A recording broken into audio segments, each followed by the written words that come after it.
Hey guys, welcome to your YouTube channel. जैसा कि आपको पता है, हमने कोर्स अकाउंटिंग की सीरीज स्टार्ट की हुई है।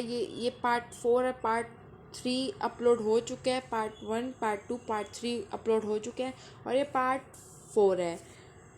जिसने अभी तक पहले के तीनों पार्ट नहीं देखे तो प्लीज़ स्टूडेंट्स वहाँ जाके पार्ट 3 देखिए। मैंने बहुत अच्छे से एक्सप्लेन किया हुआ है, बच्चों को भी समझ आया और आपको भी समझ आएगा, तो प्लीज़ वॉच। और आज हम इस स्लाइड में हम कॉस्ट अकाउंटिंग, ये भी एक टॉपिक है जो डायरेक्टली नहीं, थोड़ा इनडायरेक्टली फाइनेंशियल अकाउंटिंग और कॉस्ट अकाउंटिंग के बीच में डिफरेंस पूछा जा चुका है पिछले लास्ट ईयर ही, और उससे पहले भी एक बार पूछा गया है। मैंने आपको जैसा कि पहले वीडियोस में भी बताया है कि मैं आपको पढ़ाती जाऊंगी जो पिछले साल लास्ट के 5 सालों में जो भी इंपॉर्टेंट क्वेश्चंस आया है, मैं वो साथ साथ बताती जाऊंगी और मैं आपको वही कराऊंगी जो पेपर में आने में मैक्सिमम चांसेस हैं। और आप इजीली 50 to 60% नंबर इजीली ले सकते हैं। ये एवरेज बताइए, जो एवरेज बच्चा है वो भी ये अगर ये वीडियो सीरीज में सुनता जाएगा विदाउट बुक और यही स्क्रीनशॉट लेके पढ़ भी लोगे, तब भी आप बहुत अच्छे नंबर से पास हो जाओगे। तो देखिए ये क्या चीज़ है। Cost accounting is a system of foreseeing मतलब फ्यूचर, मैंने यहाँ पे लिखा भी हुआ है, and not for the post mortem. It's covered the losses into a profit, makes the activity dynamic and remove the wastage. मतलब ये ये स्टेटमेंट नीचे बहुत अच्छे से एक्सप्लेन की हुई है। यहाँ पे इस पैराग्राफ में बच्चों आपको ये बताया गया है कि जो कॉस्ट अकाउंटिंग है ना, कॉस्ट अकाउंटिंग, हाँ मैं इसके बाद एक चीज़ बता दूँ, इसके बाद मैं इसकी लिमिटेशंस कराऊंगी। कॉस्ट अकाउंटिंग की लिमिटेशंस क्या होती है, तो देखिए कॉस्ट अकाउंटिंग यहाँ पे ये बताया गया है कि जो कॉस्ट अकाउंटिंग है ना, उसकी कई एडवांटेजेस है और फाइनेंशियल अकाउंटिंग की कई डिसएडवांटेज है। जैसे कि कॉस्ट अकाउंटिंग है, कॉस्ट अकाउंटिंग में हमें एक टोटल कॉस्ट ऑफ प्रोडक्ट पता चल जाती है, लेकिन फाइनेंशियल अकाउंटिंग में नहीं पता चलती। फाइनेंशियल अकाउंटिंग हम साल के एंड में एनालाइज करते हैं, लेकिन कॉस्ट अकाउंटिंग हम बीच बीच में एनालाइज क्वार्टरली, 6 मंथ्स कर सकते हैं और अपनी कॉस्ट को कंट्रोल कर सकते हैं और अपनी कंपनी को प्रॉफिट करा सकते हैं। फाइनेंशियल अकाउंटिंग में ऐसा नहीं होता, वो हम सिर्फ एंड में बनाते हैं और हमें एंड में जाके पता चल रहा है कंपनी को पूरा साल कितना लॉस हुआ, कितना प्रॉफिट हुआ। ठीक है। सेकेंड थिंग, कॉस्ट अकाउंटिंग में हम पर यूनिट, पर एक एक पेन की हमें कॉस्ट पता चलती है, और उसमें ऐसा नहीं होता। वो सिर्फ हमें प्रॉफिट लॉस बैलेंस शीट हम यही मेंटेन करते हैं और उसमें कुछ नहीं करते फाइनेंशियल अकाउंटिंग में। ठीक है। अब देखिए यहाँ पे क्या कह रहे हैं।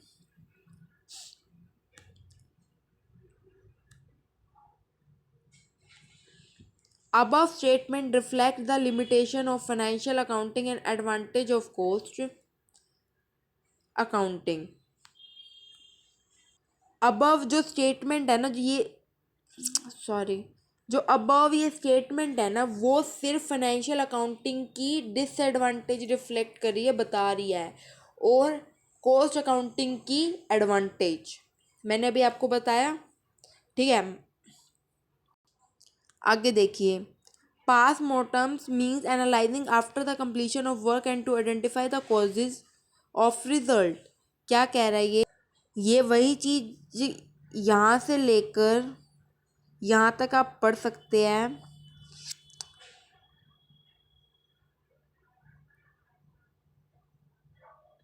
कि ये कह रहा है, ये कॉस्ट अकाउंटिंग है ना, जो जो मैंने अभी आपको बता दिया है कि कॉस्ट अकाउंटिंग में हम बीच बीच में चेक कर सकते हैं, एनालाइज कर सकते हैं कंपनी को प्रॉफिट हो रहा है या नहीं हो रहा, बिजनेस को कितने लॉस में जा रही है, कितने उसकी वो प्रॉफिट है, कितना लॉस हो रहा है उसको। लेकिन फाइनेंशियल में हमें एंड में ही पता चलता है, और ये नोट फ्लेक्सिबल नहीं है, ये फ्लेक्सिबल तो है ही नहीं फाइनेंशियल अकाउंटिंग। हमें तो सिर्फ एंड में आके पता चला, कंपनी पता चला, एंड में आता है तो घाटा खा चुकी हो, बंदों ने इतना घपला कर दिया हो, ये थोड़ा होता है। बीच बीच में जो हमें चेक करते रहते हैं और हमें पता चलता है कि हमें प्रॉफिट हो रहा है कि नहीं हो रहा। कॉस्ट अकाउंटिंग की सबसे बड़ी एडवांटेज है, और हमें पता चलता है कि एक पेन की इतनी कॉस्ट आ रही है और इतनी नहीं आ रही। ठीक है। फिर आगे देखिए, whereas the function of cost accounting is limited only to find out the cost, determine the selling price। उसका फंक्शन क्या है, वो फाइंड आउट, हमें उसकी कॉस्ट पता चलती है, और सेलिंग प्राइस पता चलता है कि हम इसको कितने में बेच सकते हैं। कि हमें कॉस्ट पता चल गई कि हम हमारे प्रोडक्ट की इतनी कॉस्ट है, तो हमें डिसीजन लेने में हेल्प करेगा कि हम इतने प्रोडक्ट की कॉस्ट हम इतने में बेच सकते हैं। It provide a number of useful information to management, ये हमें इंफॉर्मेशन मैनेजमेंट को प्रोवाइड करता है। Help to managerial management to adopting a forecasting system, ताकि वो फ्यूचर देख पाए और अपने डिसीजन ले पाए, ताकि स्टैंडर्ड कॉस्ट फिक्स हो पाए, बजट कंट्रोल कर पाए। Are the two important tool use in contents in standard costing determine in advance, वो सारा कुछ एडवांस में ही करते हैं। That should be a total cost to any product और सर्विसेज। इसमें टोटल आपको यही कहा गया है बच्चों कि कॉस्ट अकाउंटिंग बहुत एडवांटेज है और फाइनेंशियल अकाउंटिंग की नहीं है उसे, क्योंकि हमें पता नहीं चल पाता कि बिजनेसमैन कितना लॉस खा रहा है और कितना नहीं।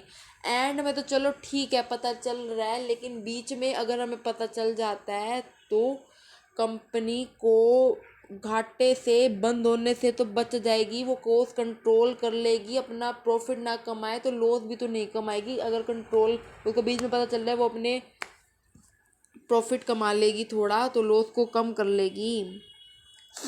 ठीक है, ये अबव भी यही कहा है, आप स्क्रीनशॉट लेके थोड़ा पढ़िए, और अगर आपको कोई भी दिक्कत आए तो आप मेरे से कमेंट करके प्लीज़ पूछिए और मैं आपको इंस्टेंट रिप्लाई दूंगी, जल्दी से जल्दी रिप्लाई देने की कोशिश करूँगी। ठीक है, ये लिमिटेशंस है कुछ कॉस्ट अकाउंटिंग की। क्या कह रहा है, बेस्ड ऑन एस्टिमेट। यार ये तो पता है कॉस्ट अकाउंटिंग सिर्फ एस्टिमेट पर बेस्ड है, वो एग्जैक्ट नहीं बताती, एक्यूरेट नहीं होता, लेकिन एक अंदाज़ा तो लग जाता है ना। कॉस्ट अकाउंटिंग मतलब एक इतनी कॉस्ट आ रही है या इतना खर्चा हम कर रहे हैं, ठीक है। और दूसरा क्या है, problem of different method base and technique, किस डिफरेंट मेथड बेस और टेक्निक पर कॉस्ट अकाउंटिंग निर्भर है। जैसे प्राइस हो गया,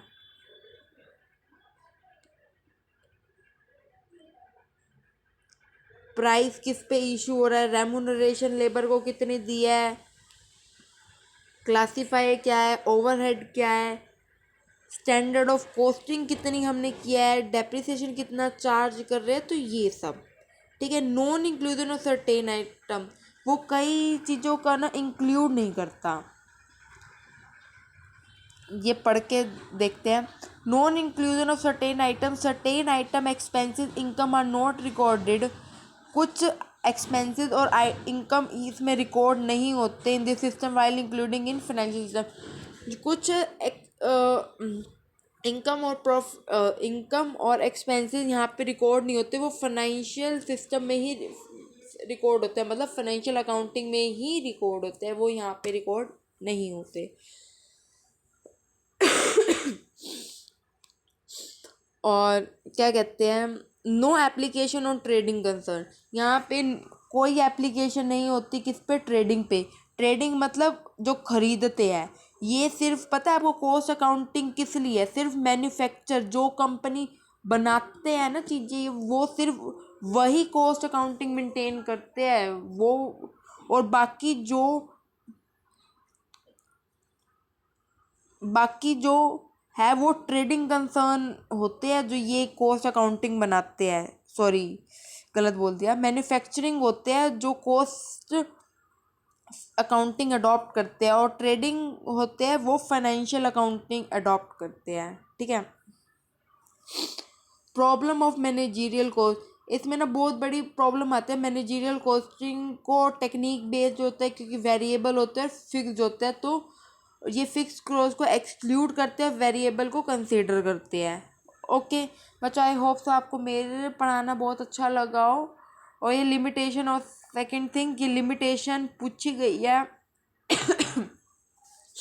एडवांटेज और limitations of cost accounting, define the cost accounting and explain the limitations and advantages of cost accounting। तो ये आप 8 मार्क्स के अकॉर्डिंग प्रिपेयर कर सकते हैं। ठीक है बच्चों,